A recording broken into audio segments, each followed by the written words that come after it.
India. I, our Soyunde, welcomes you all today webinar e-platform.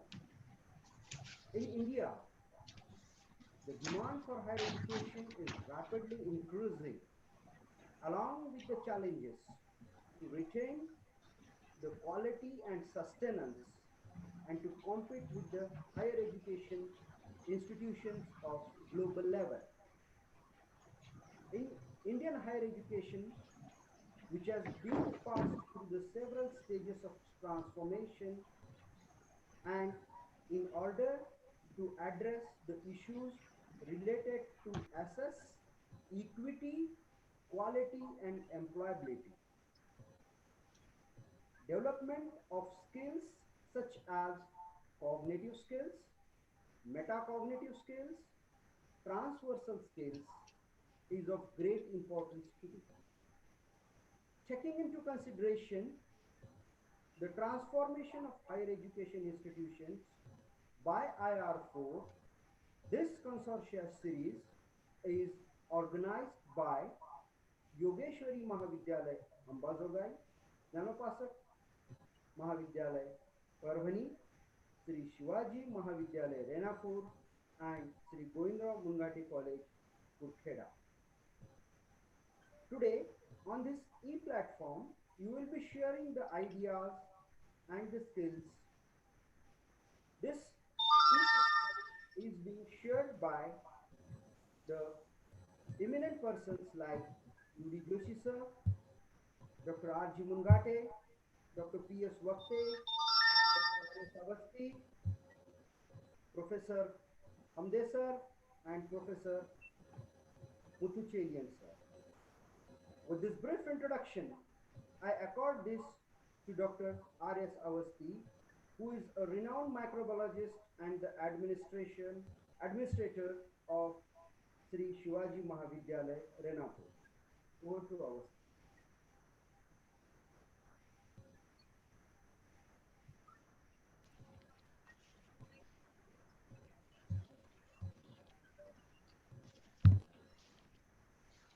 Good afternoon, one and all. It is my immense pleasure to welcome you all at this webinar on online education. This is a second webinar organized by academic consortium of 4 colleges, that is Yogeshwari Mahavidyalay Ambejogai, Shivaji Mahavidyalay Renapur, Jnanopasak Mahavidyalay Parbhani, and Govindrao Mungate College, Kurkheda. I express my sincere gratitude to the management of all these colleges, ICWAC coordinators, ICWAC members, staff, and principal of these colleges. The first webinar was held on 15th of August, that is on Independence Day, on Education 2035. The eminent speaker was Dr. A.B. Solunke. With his studious views and experience, he put forwarded the nature of future education, in which mostly he has given emphasis on IR4, biomechanics, neuro mapping, and other things. The core committee received very positive feedback about it. This is a second webinar on online education. Online education is flexible instructional delivery system. It takes place via internet. It gives educator an opportunity to reach students who may not be enrolled in the traditional classroom systems. It supports students who need to work at their own schedule and at their own pace. It becomes a viable and that sir run. Mute झाला sir तुम्ही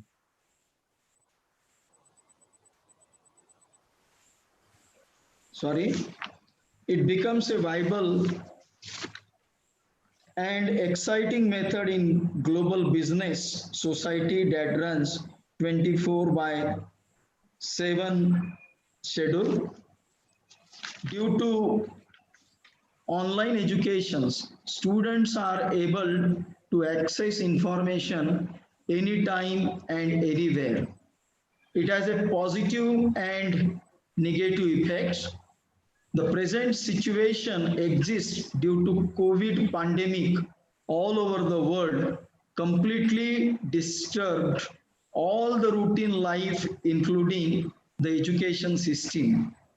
The situation compelled education fraternity to go for online learning. Online education, which was very limited and was confined to very few institutions in globe, become a need of the time. Hence, at this abrupt situation, the time at this abrupt situational time, confused students, fumbled teachers, perplexed parents. What will be the solutions? Which are the challenges and opportunities of this OV, and how the education system will transform through online mode to support India to become a knowledge superpower. All these points will be enlightened by today's eminent speaker, Honorable Dr. Muthu Chelian sir, a successful educational administrator, international proclaimed biological scientist, excellent teacher with high caliber of globe repute. Currently, Honorable Professor Muthu Chelian sir is working as a pro vice chancellor of Dayanand Sagar University, Bengaluru, Karnataka. Previously, he was a vice chancellor of a very prestigious Periyar University, Salem, Tamil Nadu. On his credits, he published 25 books of international publications. More than 230 publications are there on his credit. He produced 43 PhD students and 38 MPhil students. He was a member of many government and non-government committee of prestigious repute. He is a prestigious member of IUCN UNO. He is a member of 12th Planning Commission of Tamil Nadu state. He has received more than 40 awards. So the Best Vice Chancellor Award was conferred by Red Cross, Indian Red Cross Society to him in the year 2011 and 12. Besides this, he is given Eminent Scientist Award by National Science in 2010. Near about 40 awards are there on his credit. So far as achievements of Professor Muthu Chelian sir is concerned, when he was in Periyar University, now working in a Dayanand Sagar University, he has done so many things, so many innovative things. He established Center of New and Renewable Energy Studies, CNRES, and Center for Nanoscience and Technology, that is declared and opened by a very, very honorable person, late Dr. APJ Abdul Kalam sir, former President of India. So Professor Muthu Chelian sir was fortunate one to have a blessings of Dr. APJ Abdul Kalam sir when he was working as a Vice Chancellor of Periyar University at Salem. He has done so many international collaborations and MOUs. And the most uh, uh, important thing which is on his credit is that he established industry institution collaboration cell in the university. He visited several countries as a collaborative visiting scientist. This is a very brief introduction of today's eminent speaker for this platform. We are fortunate to listen his view on online education. May I request Honorable Professor Muthu Chelian sir to express his views on online education. Thank you so much, sir. Am I audible, sir? Yeah, yes. Yes, sir. So very good evening to all the learned, the academicians of the India, esteemed the principals of the academic consortium for 4 colleges. More about the Dr. Awasti, Dr. Vati, Dr. Hanti, my good friend Dr. A.P. Solanki, Dr. Deshmukh, and other colleagues of the various academic consortium from the 4 colleges, and participants from the various the colleges and universities across the country, and ladies and gentlemen. At the outset, I would like to thank the academic consortium for having inviting me to participate among the academic groups and to share some of the recent strategies, concepts related to the online education, what we have been offering in our India, and more to that, I will also touch the other synonymic word of the online education is the e-learning also together, and I would like to share here. And of course, due to this pandemic period, and can you able to see my slides, sir? Full screen, full screen, sir. Yeah. Yes. So I would like to talk on e-learning, a couple of the events below the e-learning, the concepts, and then the second phase of my lecture towards the online teaching here.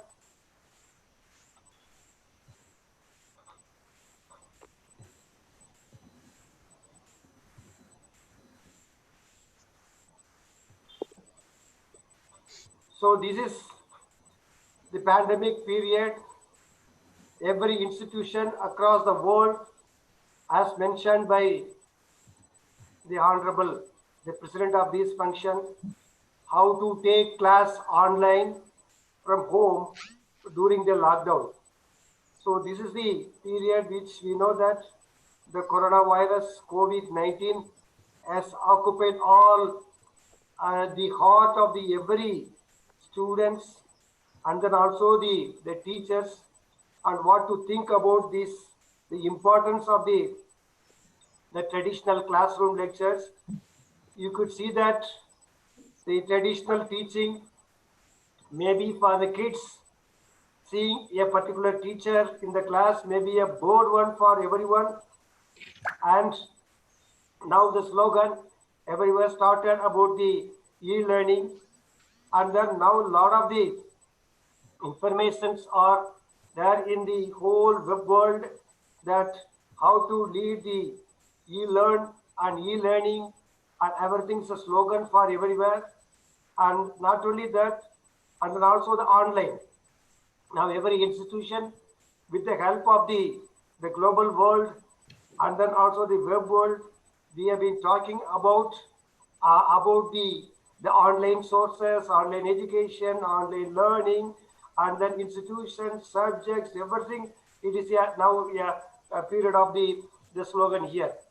So now the students are all now being prepared for a lifelong learning, Of course, we know that from the early of the 2000 onwards, we started our globalization phenomena everywhere in the Indian the subcontinent. And a lot of the learning organizations started to inculcate the knowledge and the knowledge economy. And I think we have all realized the importance of the ICT source of the lecturing type in the classrooms. Of course, the NAC has initiated this, the importance of the ICT in every higher learning institutions or higher education institutions, and the knowledge workers, the lecture started, and of course we have a competition for that. So all together, this subject area of this one started, and now it has been started with satellite-based education. Of course, it is another form. Then e-learning, industrial training, the classroom lectures. Starts from the traditional way of the classroom lectures to the satellite-based education. Altogether benefit to both arrow of the forward and the backward reactions of the altogether. It benefit to the learning society, whatever maybe we call as the learning society, or the learning communities, or the learning families, or the learning individuals. So we have started now every home and every house, and we could see that the children are started working with the laptops and then desktops and then also the mobiles. They have started learning the online education from the schools or from the colleges and across the entire the world. I think you could see that the children are studying and using the new technology of the online education here. And also now I think you could see that during this pandemic period, even though with Cassius, the face mask and students are now, I think the young children are also now started using the laptops to work into the online education. And you can see that are now started working on the calculation of the mathematics with the aid of the computer, and also the traditional the teaching also in some of the countries they have started with the pandemic period having the all social distance with the face mask. So all we have been now facing this the situation during this pandemic period.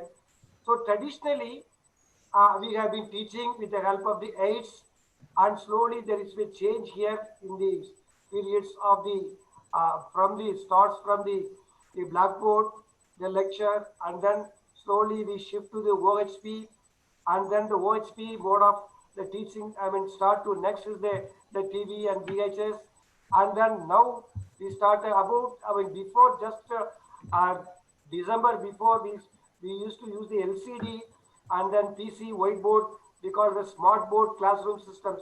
So these are the systems up to December 19, December 2019. We have been using as the teaching aids with variety of the changes in that. These are the slowly the evolution of the changes from the student carrying the bundles of books in your shoulder, and then now they are all carrying the tabs and mobiles for the classrooms. So that is the real situation, how the technology transformed our education scenario in the present world. So altogether, e-learning is a method of learning delivered on a disturbed or mobile or distributed or mobile telecommunication technology platform and conducted using with the help of the information technology available in our country, and then the e-tools and services, e-resources for the learning purpose. So this is the slogan for that now. And I think just for information, the internet is currently being used as one of the important one for the learning centric now. And you can see that the Indian in the internet, I mean internet users across the Asia, that you could see that Hong Kong is the country they are using out of the population 48% they are using the internet for their the daily use either for the education or for the other sectors. And then next you can see that the Singapore, South Korea, and then the Taiwan. To lesser extent, I could say that India is only very limited, 0.45%. That was the situation. Now it has been slowly has been increased to a considerable level of the present pandemic situation, it shift to the, or otherwise it transform to the education line by use of the internet. So the building and e-learning culture has started. I think there is a tri-partnership of that one. The learners is one component, the teachers is another component, and the administrator is the other component. So all this is a building and e-learning culture in our India. The learner, what is the role for that? Is a, I think it's a self-directed and then self-motivated, self-regulating, lifelong learning is the component of the concepts in the learner-centric and then teacher-centric, which related to the developing knowledge and skills. That is the main role. And then understand the learning and its need, facilitate the learning and create the learning opportunity to the learners, that is the students. So what the administrator is the providing facilities. So facilitating the all together for the benefit of the teachers and the learners, especially the students, they are creating the ambience for the learning and providing the ICT infrastructure to the teacher and the students and then resources for the lifelong learning. So this is now the concept of how they are building an e-learning culture in every institution in India. So altogether, this e-learning, it enhances students' technological skills. Most obviously now, even a small child of the 4 years old, I think our kids now they are using the technology, and it enhances the shy student speaking skills now because of the use of the technology in the computer, and enables students to communicate in ways they could not previously, because they, I think now they are learning the languages mainly and subjects and second. So the priority for that. So both now the younger generation, they're learning both the language and the subjects in a perfect manner. And it improves students' independence also at their home itself. They can have their independence to study the subject through the e-line sources. Then appealing to the students of different the learning styles, they could be able to that. So what finally it increases the participation. It increases the participation and it is an interactive and very relevant of the current situation in the pandemic period. So what is the difference between the traditional and e-learning approach? So we know that in the traditional classroom, we know that is in the classroom we have only a physical and then limited size of the area where we can only accommodate is a confined area and synchronous. The content delivery of the matter either by the direct in terms of the video or textbooks or library, PowerPoint, transparency, and then in the direct one-to-one mode has been the phenomena of the traditional classroom, and then personalization is the only the one learning path. It's a one-way direction. A teacher to the students. So now this is the situation of the traditional classroom, and before December 2019, now I think situation completely has been transformed, and e-learning as a concept now has been widespread now all over the world. And the classrooms, we don't know, of course, we don't know the classroom, but the size of the participation is unlimited. Any number depends upon the what type of the apps we are using for their learning and then teaching. And then anytime and anywhere we can teach. And then the content which contains a lot of the multimedia concept, the simulation models, and now we have been using the digital library for the students on demand, and then both synchronous and then asynchronous communication is available for the e-learning and the concept here. And then personalization content is concerned, the learning path and the piece determined by the learner. It is a choice of the learner, they can choose for the personalization. So a lot of differences are there in between the traditional way of the teaching and the e-learning of the teaching. So the attributes of the e-learning, which leads to a lot of beneficial way, that it leads to number one, connectivity. So a lot of the access, we have now the available information at a global scale. Anywhere in the part of the India, we can connect the New York to our Mumbai, and then the Germany to Mumbai, London to Mumbai. So we can connect to anywhere part of the world. So the connectivity is there. I think we can learn a lot there. And earlier we don't have the knowledge in the classrooms. Now I think you can able to know the first-hand information what they have been currently in the worldwide. So now I think both the foreign and then and India are put together in one platform. And then number two is the flexibility. So there a lot of flexibility is there in learning that can be the choose of the subjects and anytime at any place we can choose it. And then even the time period of the taking the online courses are I mean, according to the choice of the students and the teachers. Then next is the interactivity. I think now with the help of this, the mode of the e-learning or the online learning, the assessment of learning can be immediate and autonomous. Now even we can see the perception of the students in way of the feedback. We can get it upon the app. We can get it very immediately, very next minute that we can know the status of the either lecture or the interaction or anything we can able to just the interactivity through that. And then the collaboration. So we can have a lot of collaboration using of these the sources here, the use of the proper discussion, and then this can all have a collaborative learning we can do beyond the classroom. That is the most important concept here. Beyond the classroom, we can have more options for the collaboration. Then extended opportunities. Of course, the e-content can reinforce and extend the classroom burst to the learning and motivation and personalization. As I mentioned in the earlier, a lot of the sources are now available, can take for the learning engagement and then also the participative mode of the teaching. So the alternative e-tools to the traditional face-to-face teaching is now we have variety of that one. You could see that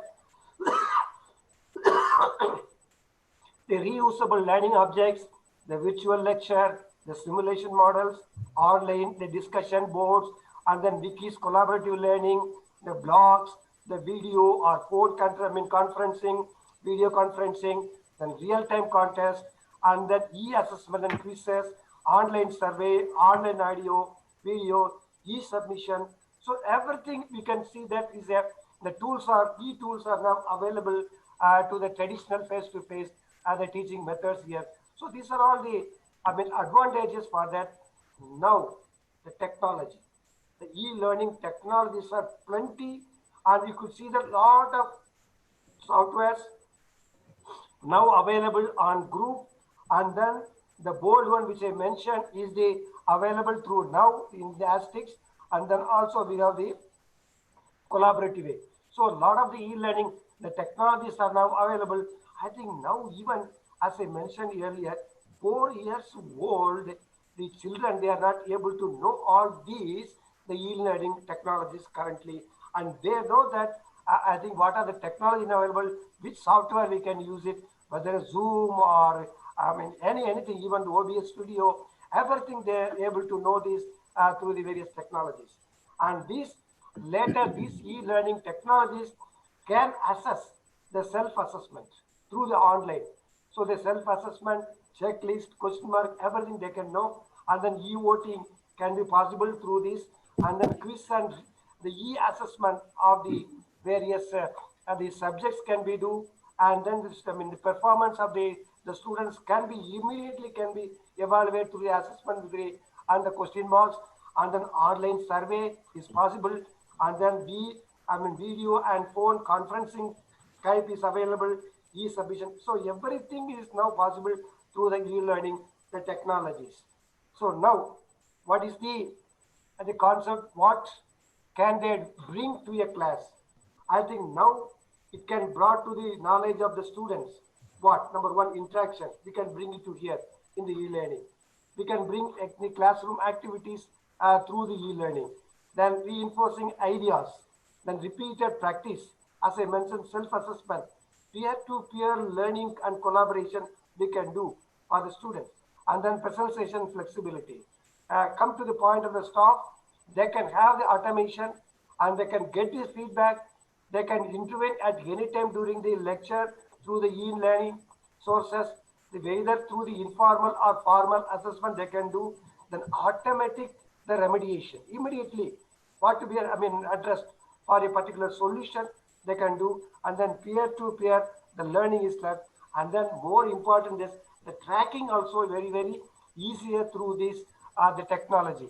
So I think now everything is that the students now I think going to the classrooms, going to the schools or going to the colleges now completely during this pandemic period is limited for that. And now I think it's not necessary to learn the books, and during this period everything you can see. I think the steps for transforming your courses through the online. At home you can see and you can study everything what type of the subjects you want to have, that now the modules is ready, the teacher is ready, and everything is in your hand at home. So this is what we used to say always in the scientific terminology, lab to land. So the lab, that means the technology, and learn at home. You can learn everything in one single platform. So now the learning models will need to change. So earlier of the learning model, we have the industrial age has been transformed into the digital age. What we have the learning model currently now in focus. So how do people learn in a digital environment? It's a question mark. Is e-learning is effective? We wanted to see that definitely, but definitely there is a positive signal over the e-learning in effective way currently in the higher education, both the school education perspectives. And then are the learners are ready to accept this the digital age of the learning model now? Yes. New learning model are needed. Yes, of course, that we are going to see a lot. So what is online learning? What we see in this is the second phase that of the lecture, online learning. So internet-based courses, programs offered synchronously and also by the asynchronously all together, which is called the concept online learning. So online learning type of the distance learning also in meaningful. So distance learning umbrella term we used to normally have, which covers all types of the traditional classrooms. So it is away from the, but as I mentioned, the traditional classrooms away from that. So several types of the online modes are now through the distance learning courses. Now we know that earlier we did the correspondent courses from the home itself through the correspondence universities offered these courses, then later telecourses, then later the CD-ROM courses, now online courses, and then mobile learning courses. So these are the hierarchical the way of the evolution starts from the correspondence to now the mobile learning courses, which are all comes under the one umbrella. We say that it is online learning. So general the definition according to Hollins 2002, the online education or online creation the ideas and other human acts and the use of the technology in exchanging ideas and providing access to more to the people, all through the what audio, through video, through computer and the networking technologies, internet, and often combined to create a multifaceted instructional the delivery system that is called the, according to the definition by Collins, is the online the learning. So here the fundamental method to unite the distance learning instructor with the distance learner is a network. So in between the learner and the teacher, I think in focus to very near through the online. So the network will network the teacher and the learner. So the implementation which all together with the invention of what the satellites, the cable, the digital the subscriber lines, and wireless cable. So these are the three networks currently making wonder in the education field, making a bridge between the learner and the teacher in one focus. So that is the definition which is given by the whole institute in 2002 itself. So what is the scope? I think what is the scope of the online learning? Will it be survive for long term, or it's only a permanent, or it's a term? It's a temporary. So many online universities. Now I think I'm going to say that, and this technology already started by the Western countries. Many online universities like our traditional arts, science, humanities, and then also the universities with various disciplines have been in focus in the knowledge and culture, and then all have been diverted into many online universities have been started in many countries, and institutes have been offering online courses. Online courses, they are also similar to the traditional, the universities, they are offering the graduation, the master studies, and diploma programs, which are already in practice. So this is quite beneficial as the student can learn the subject from the comfort of from the home itself. Further, they can also take up in their spare time and need not and quit their jobs. This also now another way of the both in the foreign countries, the student can work together along with the study. So this can be performed with the help of this system through the online learning. And then also, if a person needs to join some course and is lacking some expertise, can also take up the college, the preparatory courses online to get ready for the regular courses. So I think it has a variety of the scopes now available with reference to already the proven model in various Western countries.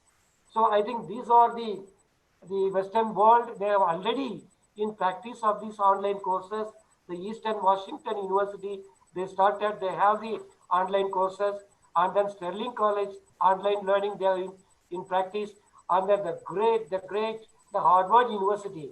Harvard University also they have the online courses, and they are advertising, and they are adding and then also the branding of their online courses, and then also the Oxford in UK, and then University of Aberdeen, and then Michigan Virtual University. There is a separate university.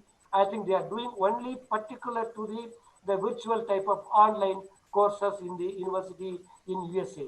So almost all the Western worlds, I think they have started this program long back. So online, the revisions and performance. So the revision with the help of the online courses, revision is one of the key for daily study and exam preparation. This can be a more up for through the online courses. So the revision does not need a teaching, but a content, but a constant. The grading of the performance we can do for upgrading the knowledge with the type of with the online the delivery of the content. And then performance. Next, we can see that the performance refers to the ability to recall all the subject, while updating refers to improving the current knowledge of the topic from one already had been before. You can see that. And so the students might forget what they heard from the teachers in school or college. With revision will help them to recall and remember that teaching in the home itself. So not necessary to, I think, to see the books, to see the notes, what they have written, and what is circulated, textbooks, etc. So all these they can learn from the online revision. Now, similar to the physical, the library structure, they have also the online library. So now not all the books are available in the local libraries. We know that. Now with the help of the various sources, the internet sources, we can get all the world of the library resources to your home. So it is the only accessible to unlimited set of the journals you can refer, and then also the book references through the online library. It will come and knock your door. In addition to that, lot of apps is available. There is another area of the development in the online education for teaching of the effective in manner.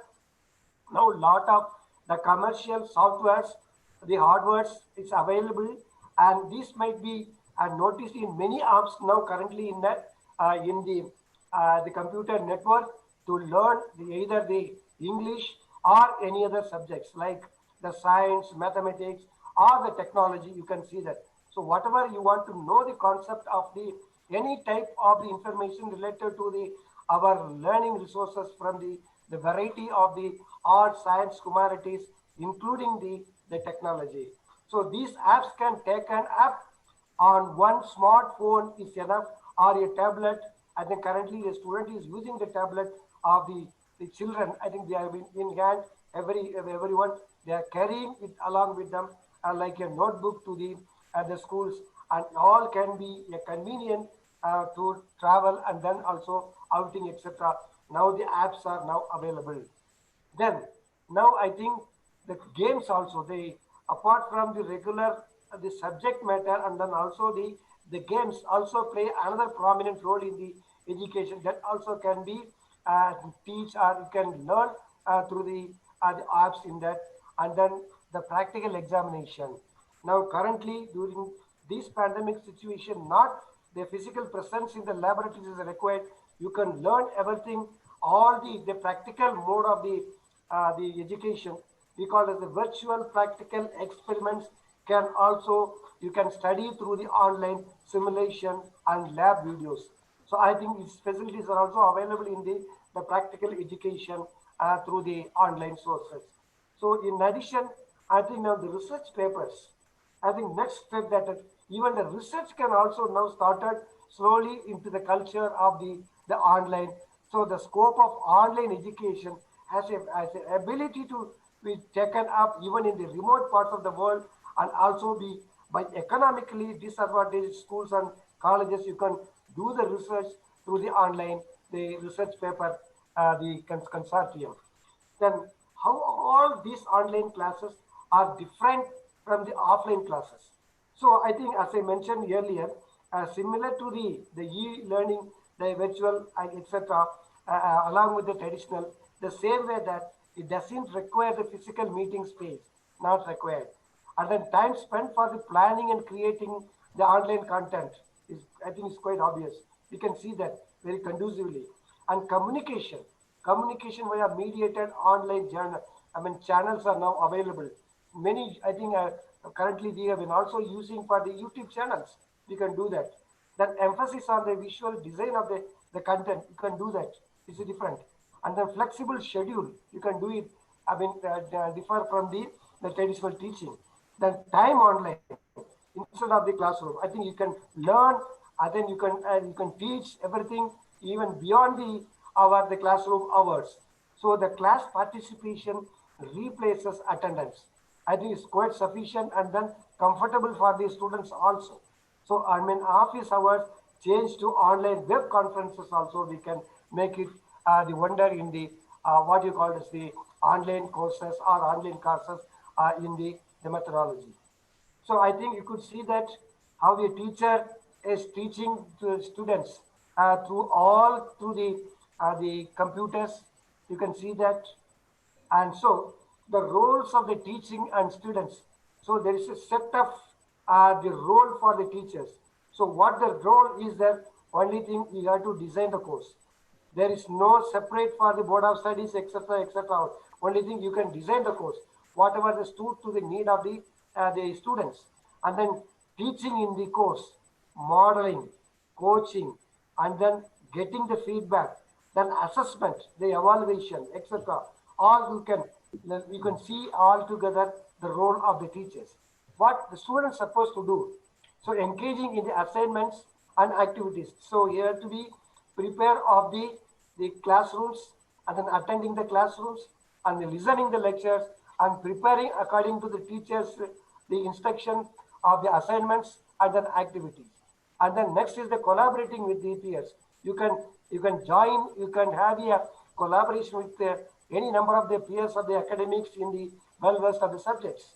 Then asking questions to the peers on the instruction, that can be done through the online. Then reflecting also, most important, you can make it. And then sharing our experience, academic experience, the subject experience. So what I think here is the learning outcomes is, I think, is more conducive.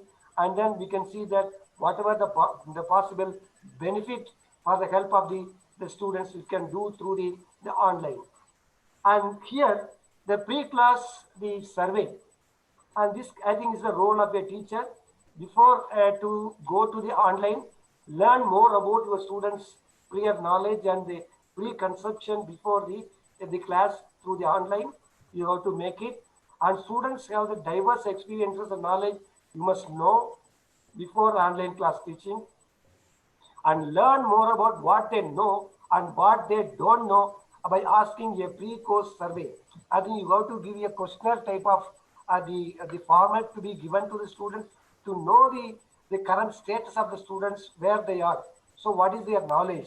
So incorporate the findings into the class discussion and lecture later, so based on the capability of the students.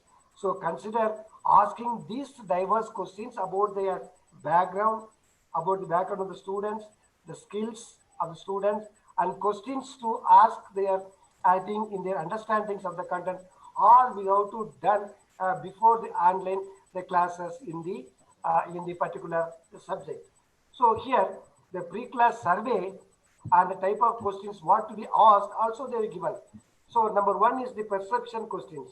So I think a teacher through the online mode, he has to ask, how confident are you in using the following technologies of adopting the online education?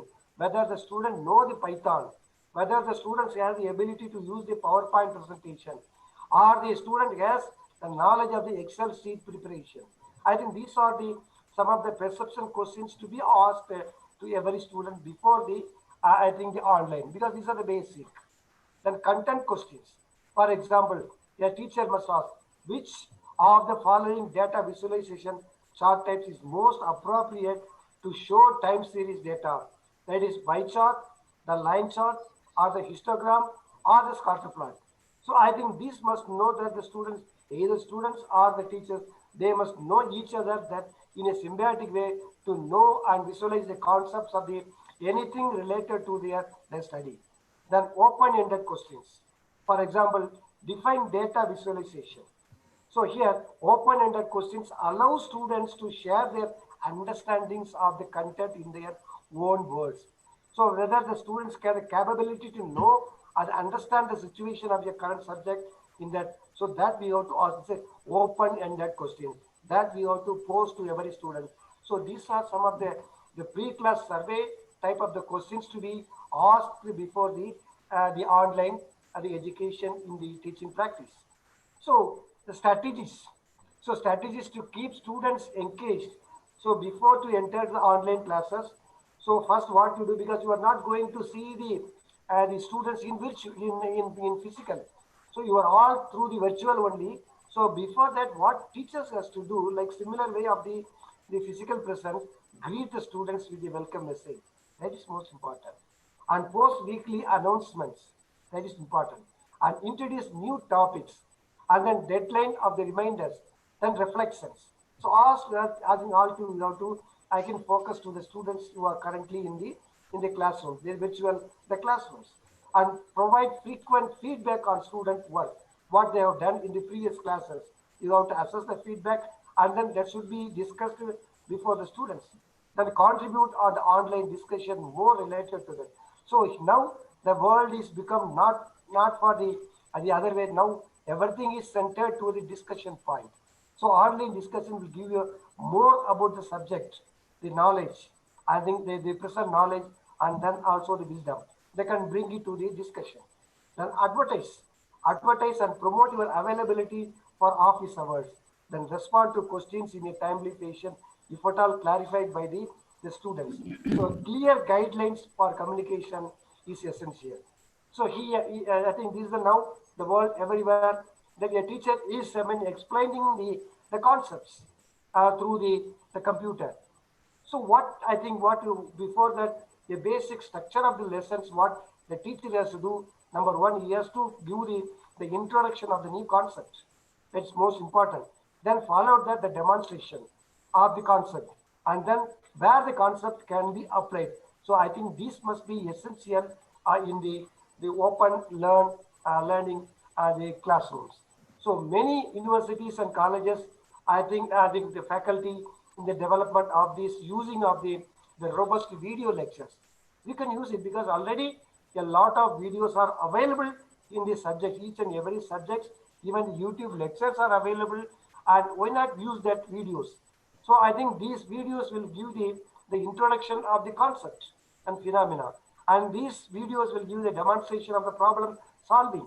And then the videos will give the illustration of the technique or approach or the any concept, and then inclusion of the alternative viewpoints or the perspectives, then later evaluation of the resources through the video. I think this can all not be able to do for the students in the direct way or the one two way fixing in the traditional classrooms. So I think now the technology available in all the sources, the current concepts of the videos of the any subjects in the world around. So this the contents distribution of the students will have a variety already. I think the link is available for the students to know the syllabus, and then also the via the email. I think already the search that is available. There is a http www.ted.com is available, and then one another there is Khan Academy. They have the source of the all videos. So in addition to that, Google videos are available, YouTube lectures are available. So now the plenty of sources are available. We call as the learning management systems. So it's all available in the lesson. So we used to say that embed in a lesson in your learning management system for all that. So now the students are mostly, I mean, wanting of only this type of the videos and then the content lectures rather than to see our faces frequently. That is the current mode of the nature and the perception of the students now. So what add to all this, after adding that, the real-time teaching to the class, the student presentation, similar way, the study session, tutorials, class makeup, guest speakers, all we can do that, and as much as more we can do that. And these the web meetings. So now web meetings we can do a lot. Now with the help of the tools, I think what we have been currently using the Google Meet or the Zoom we are using. Similar way, a lot of the tools are now available. There is WebEx now available, GoToMeeting now available, Google Meet available, the Zoom which are currently using for our the present webinar is I think is another one tool, and then Adobe Connect. So many the virtual method of the web meeting tools are now available. We can use it. So through that, conduct various agenda through the above the platforms for the interactive class, the discussion idea, and then work through a presentation we can do through the online courses. So I think only thing we need is the internet. I think I think it's enough, and then with a computer we can do a lot of the wonders through the web meeting in virtually. So this is what the students are now the pandemic situation. They are learning in their classrooms. So what to know the process? So anything we begin with a PowerPoint deck, include the images and text in order, I mean, in you wish to narrate over them. This is step one. Step two will be have a script or talking points handy, and then step three will be record your narration, and step four match your narration to the images you want to display, and then edit and deploy. Even for the PowerPoint also what to be done for the benefit of the students who have been given in the process. I think that much the tips they were given, and then also what not to be do. I think that also mentioned. Do not read what is written on the slide. It's most obvious. I think the students may not like for that. We have to explain more about that and avoid using of the too much of the text. They want the presence. I mean, setup of the students, either children and school-going children or the college. They want to have only the images instead of making the statements. They want to have the more of the imagey way of the delivery system. They wanted to have that. So consider, I think, how you will engage your audience through the online. That is most important. Ask questions, demonstrate, show and tell. So that will be the clear tips they are given for the online teaching or online learning.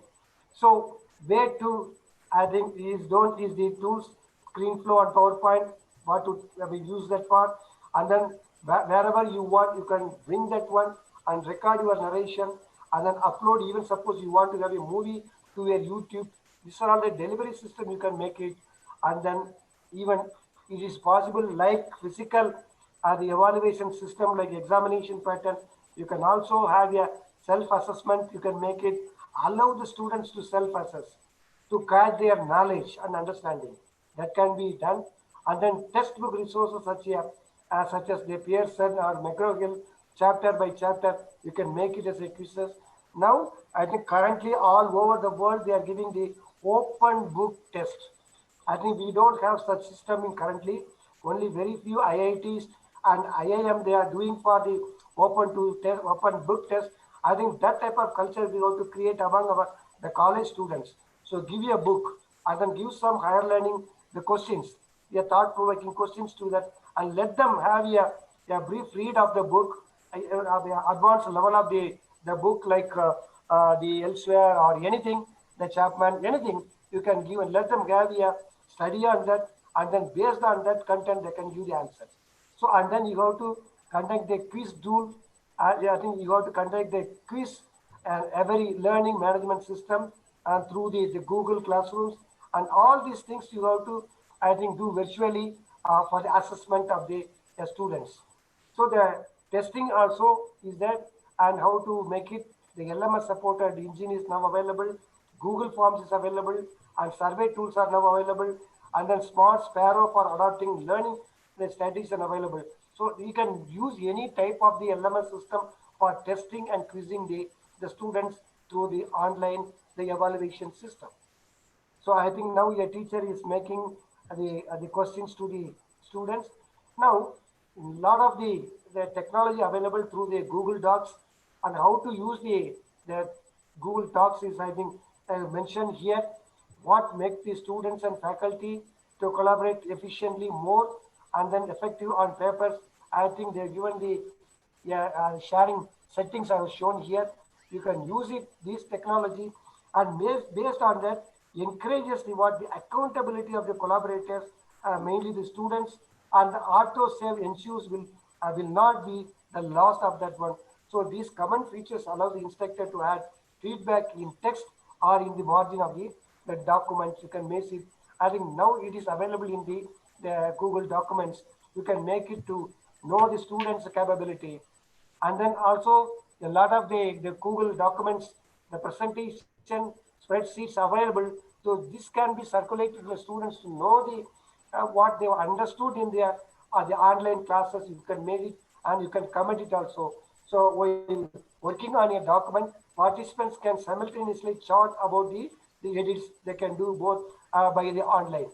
So now I think the technology is now I think face one-to-one interaction also with the teacher and the student through the computer laptops. So the importance of the online learning in teaching and learning process have been flexible lot and learning and teaching can occur at times that are more convenient and productive for both the students and the teachers through the online. It increases the flexibility of the location through the learning and teaching. It can be in a flexible way, home, office, while commuting, anything you can work on that anywhere. And then the teacher and students can diverse the even when working and living in the diverse geographical locations, you can use it. And then context also through the online, you can make it in a professional way. And then also the information sharing is very conducive that provides opportunities to access and share the information effectively through the information sharing, through the technology. Then online resources are plenty available, which will give you a great depth and breadth of the resources of the information. Experience through the online, which altogether enhance the students' learning experience for that. So finally, what now? Access, equity, and disability. So online delivery provides a mechanism for equal opportunity among the students and teachers living with a disability or who have accessibility difficulties that restrict their ability to attend a face-to-face class. That can be do that. So here access and equity, which also have been useful, beneficial to the disabled students also through the online. So I think through this online, yeah, we have the digital information literacy, like the computer literacy, like the language literacy, and we can also know the online the teaching or learning, which develops the the digital literacy skills among the students. And also we can do all this, the administration currently what we have been doing at home, the administration also we can do through the aspects of the online. So a lot of the advantages are now available on the online learning, and advantages are plenty. So I think it's in between the students and the teachers. I think they've given variety of the charts. I think the teacher can do wonder even at home, and you can see you can teach the concepts, and then so many advantages. You can see that. So the advantages again, I'm giving convenience, enhanced learning more, then leveling the playing field, the interaction, innovative teaching, improved administration, savings, everything in terms of the economy. And then, as I mentioned, the personal learning, automation, feedback, intervention, evaluation, everything is the plenty in terms of. So now, I think also this is one perception of that. And then even in the e-learning or the on-learning, we can also have the blended mode. Both the earlier the chalk and board has also have been now have been using in that.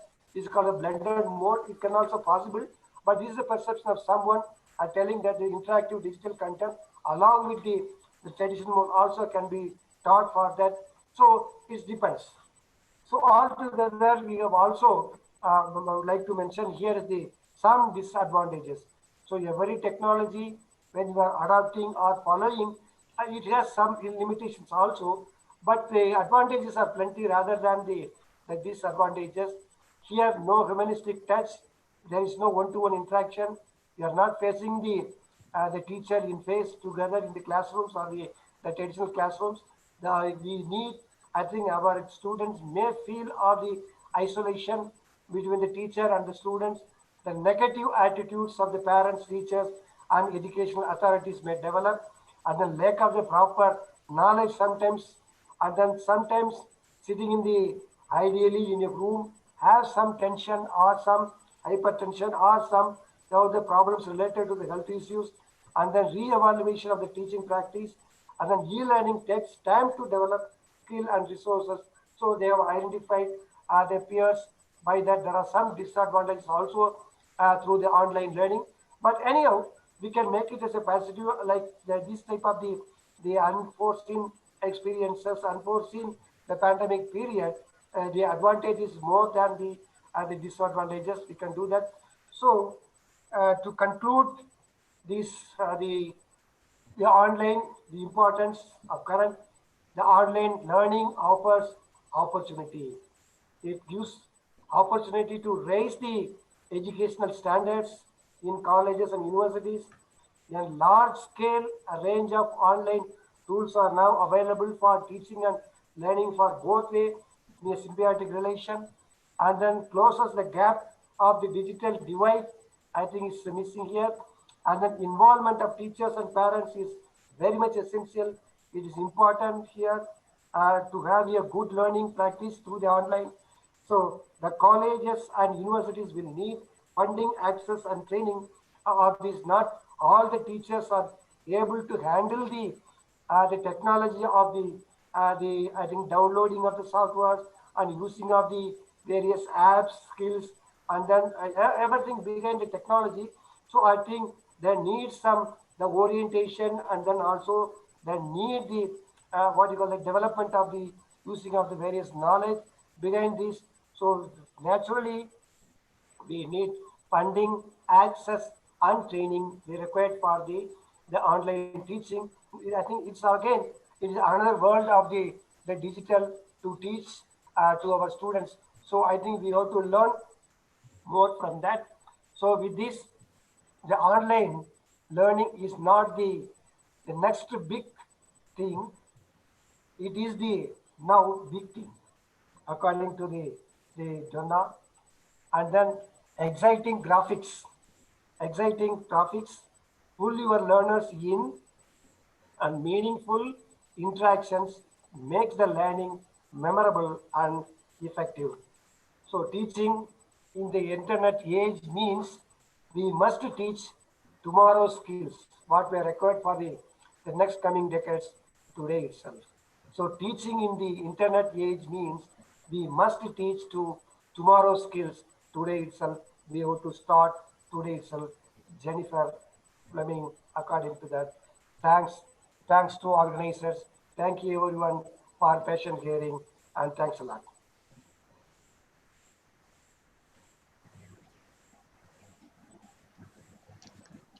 Thank you so much, sir, for your very informative path showing presentation and your views on online learning. Uh, you have given emphasis on all the directions related with online learning. You have mentioned role of management, role of teacher, role of student, what kind of transformations or changes are essential so far as infrastructure is concerned. Even transformation of emotional relations, you also spoke about. Trans- Transformation of examination system, what kind of or how we have to conduct the examination in online mode, and what kind of learning management system is required in the age of what is called the online learning. Everything you have covered in a very, very simple manner. Thank you so much, sir. So I request all Dr. P.S. Bhakti sir uh, to preside over the webinar, and after presidential speech, we'll go for question answer session. So Dr. Professor Dr. Vakte is presently working as a principal of Dhanopasak Mahavidyalaya Parbani. He is an Associate Dean of Science and Technology Faculty of Swami Ramanand Tirth Marathwada University. Formerly, he was a Dean of Science Faculty. Presently, he is working as a Chairman of BOS in Microbiology. He is an executive member of Microbiology Society of India. He is a member of Academic Council, RRC, and so many committees of the university and government. To his credit, he published 7 books of international publications. So I request Principal Professor Dr. Vakte sir to preside over the function, preside over the webinar. Am I audible, Doctor? Yeah, Audible? Yes, sir. please go ahead, sir. Thank you, Principal Dr. Awasthi, respected guest of honor, Professor Buthuchelian, sir, and all dear participants.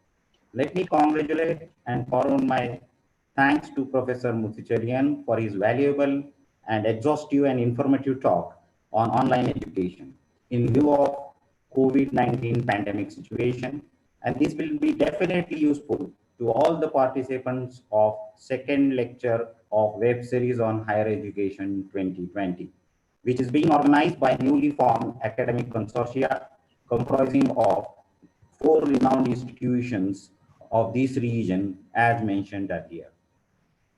The speaker today highlighted many of the aspects of online education, such as information technologies, e-tool services, traditional e-learning approaches, attributes of e-learning, and so on and so forth. But he definitely emphasized on online education policy in higher education, where blended education is the need of hour and which is necessarily advocated by UGC in present situation. Dear participants, any education system which evolve and revolve the core values by allowing adoption and changes in flexible manner is considered as a symbol of quality and education worldwide.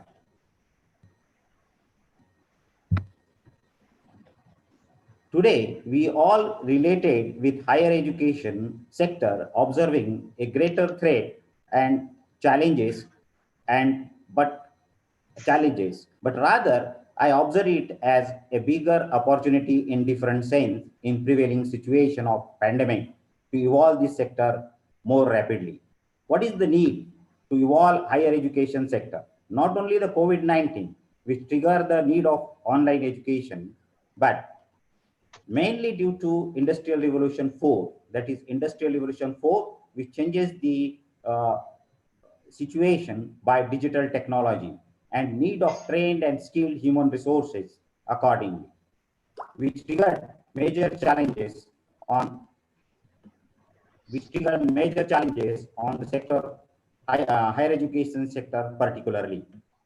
Like India to revolve the syllabus, training, and research to cope up with challenges and changes on industrial and economic and administrative sector. Am I audible, sir? Yeah, yeah. Yes, sir. Yes, Yes, sir. sir. Yes, sir. Yes, sir. Okay, thank you. In digital technology, the discussion keeping in view are the following points. Number one is artificial intelligence, robotics, Internet of Things, big data, quantum reality, genome editing, 3D printing, bio and nanotechnology, quantum computing and energy, and storage of energy is the main focus today, which was a main agenda at International Forum on Education at Davos in 2016. Further, recognizing this impact on higher education sector directly and indirectly, a concept of education 4 is in discussion, which allows digital technology now the basis of higher education. Not only, but it will blend most studied education pattern of India and digital technology in a cohesive manner soon. Or it could be fusion technology or blended education system. In India, we are accepting it in a very precise manner as ICT became integral part of education system. Students are getting knowledge of computers and their related subjects on the basis of ICT application in theory their own. Not only UGC allowed the choice of subject, which should be noted by all of us. Credit transfers to online earn credits is also another approach to look into. But all this happens via e-learning, MOOCs, and other digital resources and e-platforms. Interestingly, I would like to put forward some interesting facts about online education in short. Online education market in India is around 247 US million dollars in 2016, which is expected to grow about 1.96 US billion by 2021, a compound annual growth rate of around 52%. Not only the number of users enrolled for various online courses is estimated to be 1.6 million in 2016, which is expected to grow about 9.6 million by the end of 2021. It is estimated that there is 175% increase in the cost of classroom education. Very important and valid point. This gives online education a edge as online education performs because it is very cost effective. 48% of population in India is between 15 to 40 age group, but lower income is the target. So this is the target market for online education, and the acceptability of online channel in higher in the younger demographic population of our country. So all these factors I consider are show a clear-cut side and positive side or involvement and future of potential online education in India. As our speaker today rightly pointed out, many advantages and disadvantages of online education. To just take the note of some of them, very important advantage of online education is learn from anywhere at any time, save money and time, and not only recognition of online courses, distance education courses by our industrial fraternity. Some of the disadvantage must be noted, and they could be distraction of our students from education. Fraudulent online courses could be another important disadvantage it could be. But many of the participants I have seen, they're asking the questions in the chat box and in the question answers box. Is that what about the courses? Those who have practical significance, they require laboratories, workshop to get skilled education. To answer them, nowadays IIT have already started virtual labs. I know that the subject like me, where I teach is microbiology. which is a wet lab. There may be some constraints here and there, but we'll have to answer these questions soon. Thank you all of you for your patient hearing, and I'm thankful to the organizing committee for giving me opportunity to share my views before summing up this particular session. Over to Principal Dr. Avasti, sir. Thank you, Professor Dr. Bhakti sir, for your views in presidential address. You worthily mention about the development of the online technology, even what is its effect in future on economics, how the business committee will be benefited from this online education system. And very important thing you quoted is learn from anywhere, anytime.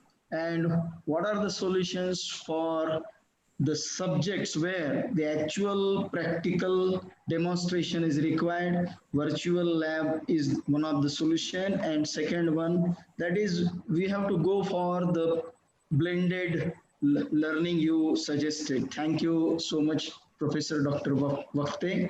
Now we will go for the question answer session. I request Professor Dr. V.S. Hamde sir to conduct this session. Professor Dr. V.S. Hamde, he is a coordinator of ICVAC in Yogeshwari Mahavidyalaya, Ambejogai. He has a very vast teaching and learning experience, more than 33 years. He has produced 11 PhD students. To his credit, he published 6 books of an international publications. Thank you so much. Over to Dr. V.S. Hamde sir. Thank you, sir. Good evening to all. I am here to handle the question answer session and vote of thanks. Today, Professor Muthuchelian sir rightly pointed out the challenges against online education after COVID-19 situation. He elaborated that COVID-19 has forced universities across India and world indeed to suspend physical classroom and shift to online classes. In India, while this transition has been smooth for most private universities, the public ones are still adopting. There have also been debate on the nature of classes and the future of examination and evaluation with whether they could be conducted online or not. Honorable guest strongly advocates higher education utilizing the full power of technology. According to him, technology can enable different teaching methodologies and also allow teaching a large number of people across the country. Further, he told that in a country like India, we don't have enough teachers or easy access to good institutions. We should therefore adopt a focused systematic program of using the power of technology to enable learning. He listed variety of apps, tools available for e-learning. Professor Muthuchelian sir says there may be some merits to face-to-face teaching, but maintains it is not necessary given the number of online tools and innovative methods of teaching available to enable learning. We need teachers to make students for thinking. They must be mentors and gurus, not someone standing in classroom and lecturing as student to take notes.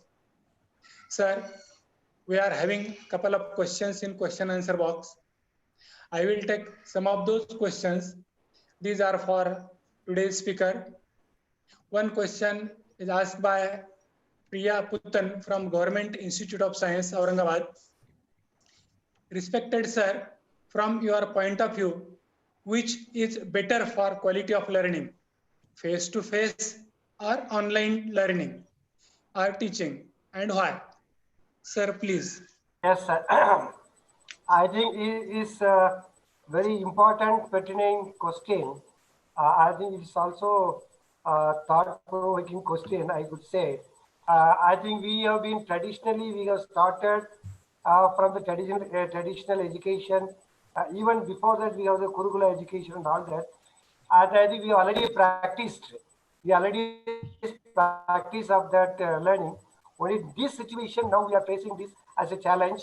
I know that it is very, very difficult to implement the online immediately to the our students. Of course, I think we have to, partially we have to introduce the online, and then slowly we can switch to the transform into the, as mentioned by Dr. Prasad Vagde. Slowly we have to transform our education to the online mode. I think for this, I think what we would like to know that the even MHRD and UGC are thinking of that through the the refresher courses through the human resource development centers. I think soon they are going to give the training to all the faculties, training to all the teachers of the universities and colleges. They are going to teach how to handle all these situations, how to turn off this online education they are going to deal, I think in the near future. And what my opinion is, as of now, present situation, we require the blended way. The blended learning and blended teaching is most, I think, is important, and we can say it's comfortable. And then I think in the next coming years, we can slowly shift to the online. So until then, I think we can have it both the way, blended, and then the online. So this is my opinion, sir. Okay, thank you, sir. We are having one more question asked by Manoj Wagmare from Aurangabad. Sir, can we really earn online degrees in hands-on field like nursing, engineering, and how will you demonstrate practicals in such cases?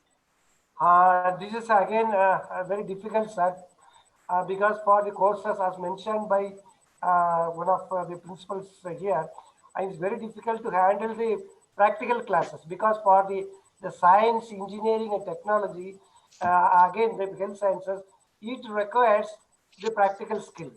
So I think practical skill is most important for the teaching.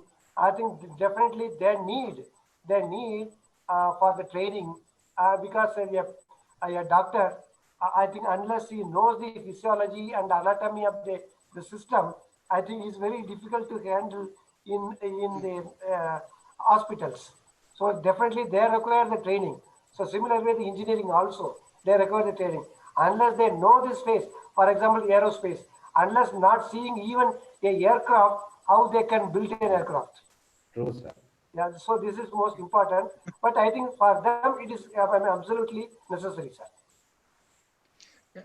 One more question is raised by Dr. Gangne, sir. Yes. How to develop sense of attachment and how to correct the students in terms of semiotics? It is very difficult to answer. In fact, I think we must know the psychology of the students. Psychology of the students, and then only we can be able to implement the technology or the teaching effectively, very effectively. Unless I think it's very difficult because we must know the mentality of the students. That is most important. Okay, sir. Thank you. And multiple questions are there regarding the internet connectivity, etc. That is not. Yeah, of course, there are problems are there because we are not 100% in technology, in connectivity, and of course, no, we even we too in our university sometimes we may have the problem, the connectivity because BSNL is the only main connectivity, and then we can get internet, and then the private channels like Airtel, and then Geo, and so many other connectivity is there. But I think we have to make it 100%, and then only we can effectively we can implement this online because even I think during the initial period, my good friend has some problem. The Abhay Salunki has a problem to connect. For few minutes or few seconds, he was panic. I could observe because of this connectivity problem. It is everywhere. The teacher used to have, the student used to have, and then everywhere we have the same problem.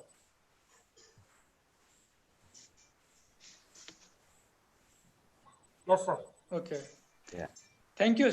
Thank you, sir, for Thank your you. excellent presentation and answers raised by the audience.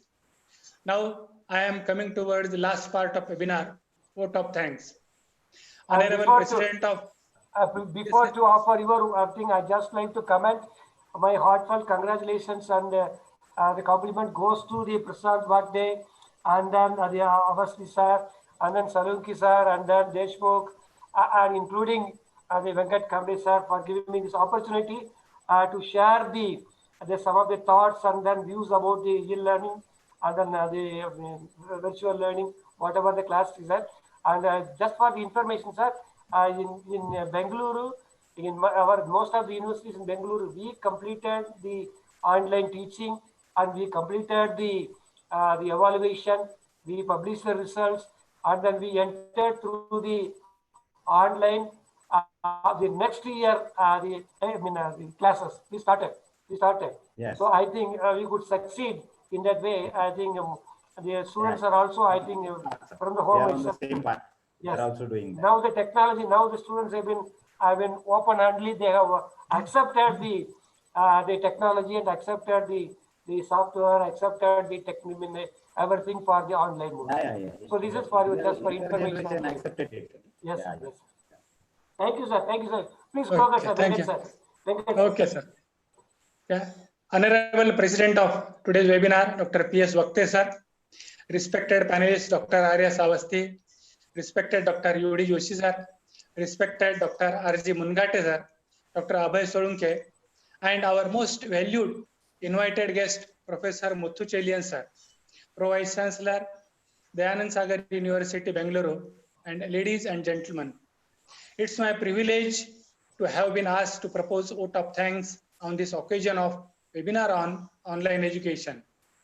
I, on behalf of organizing committee of webinar college consortium and the entire team, let me call it fraternity of learning education, online education here together. And on my own behalf, extend a very hearty vote of thanks to today's speaker of webinar, Professor Muthu Chelian sir, for gracing your important work and sharing with us your opinion on online education after post-COVID-19 situation. A big thank you to respected Professor Muthu Chelian sir for his efforts towards online education and post-COVID-19 challenges. I am thankful to respected Dr. St. Kurusali sir, Chairman Yogeshwari Education Society, Honorable Shivajirao Patil Kavekar, Chairman Jai Kranti Shikshan Prasarak Mandal, Honorable Ganesh Rauji Dudgavkar, Chairman Dhanupasak Shikshan Mandal, and Dr. R.G. Mungate, Chairman Dandakaranya Education Society for their constant support and motivation. I must mention our deep sense of appreciation for the President of webinar, Dr. P.S. Vakte, Principal Dhanupasak Mahavidyalaya Parbhani, for his explanation of challenges in online education during post-COVID-19 situation. I must express thanks to Dr. Vakte P.S. for sparing his valuable time for gracing webinar by accepting our invitation and his valuable thoughts. Further, we are grateful to Dr. Arya Savasti, Principal, Shivaji College, Renapur, for excellent introduction of event and impressive introduction of today's guest of honor. I may like to express our sincere thanks to Dr. A.B. Solunke, IQAC Coordinator, Govindram Mungate College, for giving an excellent introduction of webinar and its importance during the post-COVID-19 period. I also wish to express my gratitude to Dr. U.D. Joshi sir, Principal Yogeshwari Mahavidyalaya Ambajogai, for his constant support and motivation. I am also very thankful to all participants for their patient listening and interaction. We are all inspired by your great contribution and presence. Lastly, I request all participants to kindly fill feedback form which is available in chat box. Without feedback, you will not be issued e-certificates. One announcement is there for upcoming webinar. In the month of September, on 5th September, that is on occasion of Teachers' Day, we are organizing third webinar from webinar series. Topic is post-COVID challenges for evaluation and accreditation of higher education institutions. The guest of honor will be Professor Y.M. Jaira sir, Vice Chancellor, Aurora Institute of Medical Sciences. Registration link will be provided to you in Telegram group. With this, thank you very much. Thank you. With this, I declare that today's program is over. Thank you, sir. Thank you. Thank you. Thank you all. Thank you, sir. Thank you, Thank sir. you so much. Thank you so much, sir. Thank you, Thank you, sir. Honorable Muthuchelian, sir. Thank you so much. Thank you, sir. Thank you, sir. Thank you so much, sir.